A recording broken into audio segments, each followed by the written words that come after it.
अस्सलाम वालेकुम guys, welcome to Kazi speaks. मैं उम्मीद करता हूँ आप सब लोग बिल्कुल खैरियत से होंगे और आप लोगों का वीकेंड अच्छे से गुजर रहा होगा। तो आप लोगों को याद होगा कि साल पहले मैंने जो है डोलमन सिटी रीट पे एक वीडियो बनाई थी जब ये शेयर आपका 13-13.5 पे मूव कर रहा था, और तब मैंने आपको लॉन्ग टर्म के लिए शेयर का टारगेट बताया था कि भाई इस शेयर ने बहुत ऊपर जाना है।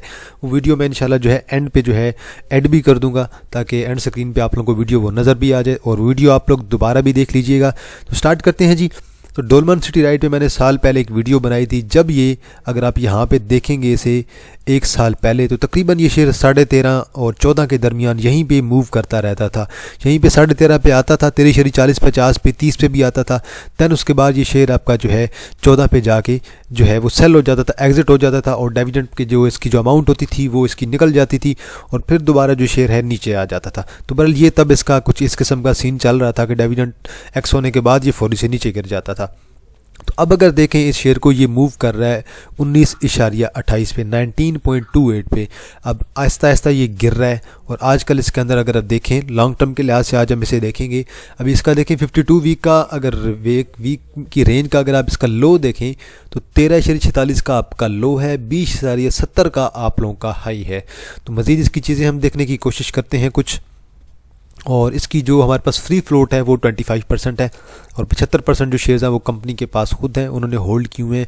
बाकी मैं इसकी ईपीएस देखना चाह रहा था कि 2021 में इसकी ईपीएस थी हमारे पास 3.87, 2022 में 4.39, अच्छी खासी ग्रोथ आई है, और 2023 में 4.18।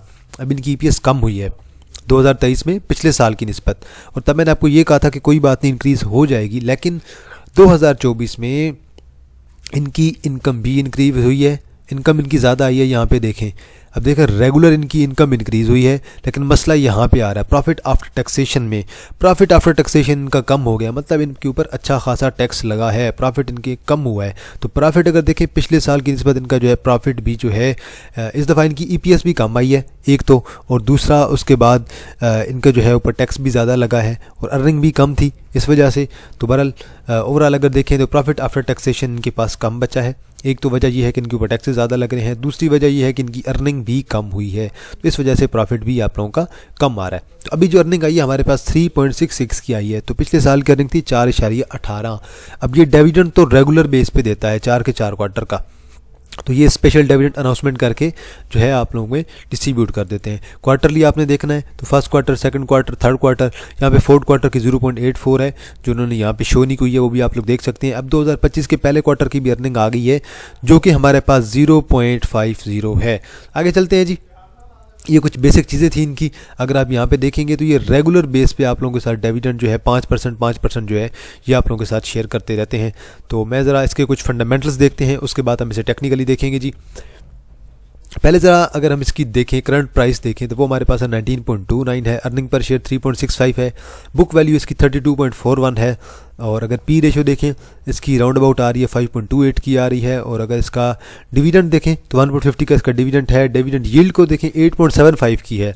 अब पहले जो इसकी डिविडेंड यील्ड थी वो डिविडेंड यील्ड जो भी हम निकालते हैं ना, तो हम पहले देखते हैं कि डिविडेंड पर शेयर कितना है। जैसे हम फर्ज करें साल का ले रहे हैं तो डिविडेंड पर शेयर हम साल का कर लेंगे और डिवाइड पे हम जो है इसके जो है मार्केट प्राइस लगा देंगे, उस लिहाज से हम जो है डिविडेंड यील्ड निकालते हैं। तो पहले जब ये शेयर 13.5-14 पे था तब इसकी डिविडेंड यील्ड बन रही थी तो हमारे पास राउंड अबाउट 13-14% की। अब जब ये शेयर ऊपर निकल गया है, अब शेयर की प्राइस जब पहुंच गई है 19-20 के राउंड अबाउट, तो अब शेयर की जो डिविडेंड यील्ड है वो भी हमारे पास कम हो गई है। अब इसकी डिविडेंड यील्ड बन गई है राउंड अबाउट 8.75। आप इसे बेशक जो है 9 कंसिडर कर सकते हैं। करंट रेशियो इनकी है जी 1.21, जो कि मेरे ख्याल में एक अच्छी रेशियो है, 1 से ऊपर है, बेहतर है। सेल्स अगर देखें रेगुलर बेस पे इंक्रीज़ हुई हैं, 2024 में भी इनकी सेल इंक्रीज़ हुई हैं। नेट प्रॉफिट मार्जिन इनका इस दफ़ा कम हुआ है, टैक्सेस बल ज़्यादा हो गए हैं तो इसलिए थोड़ा इशू भी है। और अगर डिविडेंड पर शेयर की बात करें वो भी ओवरऑल अगर देखें 2019 की निस्बत जो है इंक्रीज़ हुआ है, लेकिन 2023 की निस्बत थोड़ा सा डाउन हुआ है। कोई बात नहीं, आने वाले दिनों में फ्यूचर में इंशाल्लाह मज़ीद इंक्रीज़ होगा।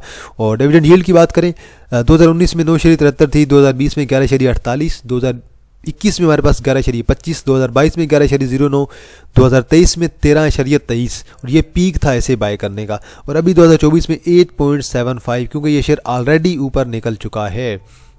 कैश पे आउट रेशियो की बात करें तो 41.10% जो है इनका कैश पे आउट रेशियो है, जो कि कम नहीं हुआ। ईपीएस इनकी ओवरऑल देखिए इंक्रीज़ हुई है, लेकिन पिछले साल की निस्बत 2023 की निस्बत अर्निंग इनकी थोड़ी सी कम हुई है। पी रेशियो की बात करें वो भी इनकी इंक्रीज़ हो गई है, जो कि कंपनी के लिए अच्छा नहीं है, इन्वेस्टर्स के लिए अच्छा नहीं है। प्राइस टू सेल्स रेशियो देखें वो इनकी थोड़ी सी जो है इस दफ़ा कम हो गई है। बुक वैल्यू देखें थोड़ी सी बड़ी है। बाकी मज़ीद देख दें, इसकी लिक्विडिटी देख लें 1.21 की है, और 2023 में इनकी जो लिक्विडिटी थी 6.01 की थी। तो शायद उन्होंने डिविडेंड वगैरह जो है या फिर उन्होंने कहीं और इन्वेस्टमेंट की होगी, इस वजह से इनकी जो है लिक्विडिटी के अंदर थोड़ा फ़र्क पड़ा होगा। मे भी जो है ऐसे लग रहा है कि 2022-2023 के पास इनके पास जो भी अमाउंट जमा थी ना, तो उन्होंने जो है मज़ीद इन्वेस्टमेंट कर दी, इसलिए इनकी लिक्विडिटी रेशियो जो है कम हो गई। बल वो अगर हम रिपोर्ट को डिटेल में पढ़ेंगे तो देन हमें क्लियर आइडिया हो जाएगा। अब ज़रा देखते हैं ये टेक्निकली हमें क्या कहता है। फंडामेंटल्स हमने देख लिए हैं, फंडामेंटल अच्छे लग रहे हैं, बस प्रॉपर्टी पे थोड़ा टैक्स है, एक ये इशू है, बाकी तो कोई मुझे इशू नज़र नहीं आ रहा। पहले ज़रा इसे डेली पे देखें, जूम कर लेते हैं जी, और इसकी आरएसआई को देखें, डाउन आ रही है, अभी तक बाय कॉल नहीं है। मैकडी भी डाउन आ रही है, बाय कॉल नहीं है। और अब जिस तरह एक्सपेक्टेड है कि शेयर आपका मूव कर रहा है 19.28 पे।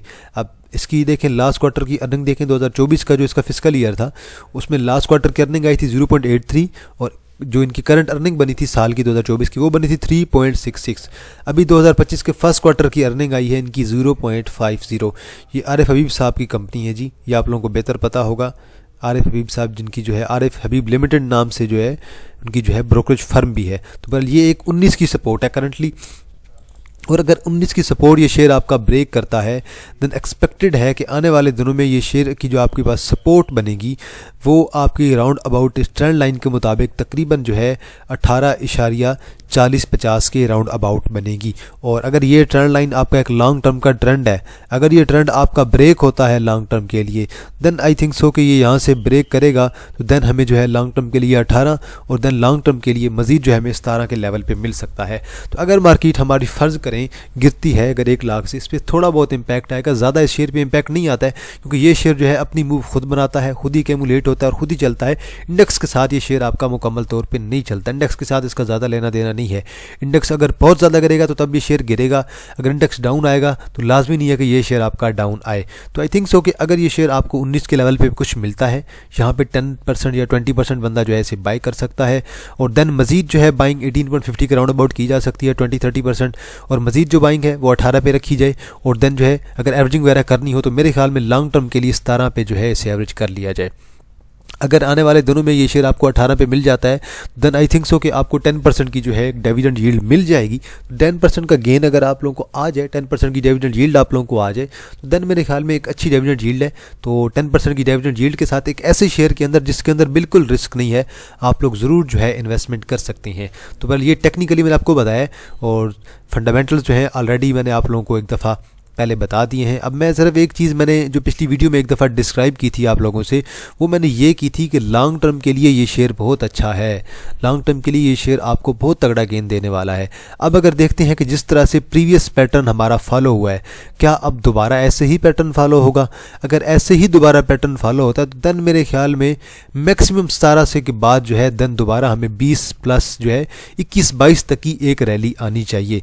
तो ओवरऑल लॉन्ग टर्म के लिहाज से, इन्वेस्टमेंट के लिहाज से आई थिंक सो ये शेयर आपके लिए बहुत अच्छा है, और शेयर के अंदर रिस्क नहीं है। आप बेशक अपने पोर्टफोलियो का 5 से 10% हिस्सा जो है इस शेयर के अंदर जो है आप लोग अमाउंट जो है इन्वेस्ट कर सकते हैं। तो आज के लिए इतना है जी, बाकी इंशाल्लाह मैं आप लोगों के लिए इंशाल्लाह जो है मज़ीद शेयर्स की जो है टेक्निकल और फंडामेंटल्स एनालिसिस की बेस पे लॉन्ग टर्म के लिए वीडियो लेके आऊँगा। तब तक आप लोग अपना ख्याल रखिएगा। अल्लाह हाफिज़।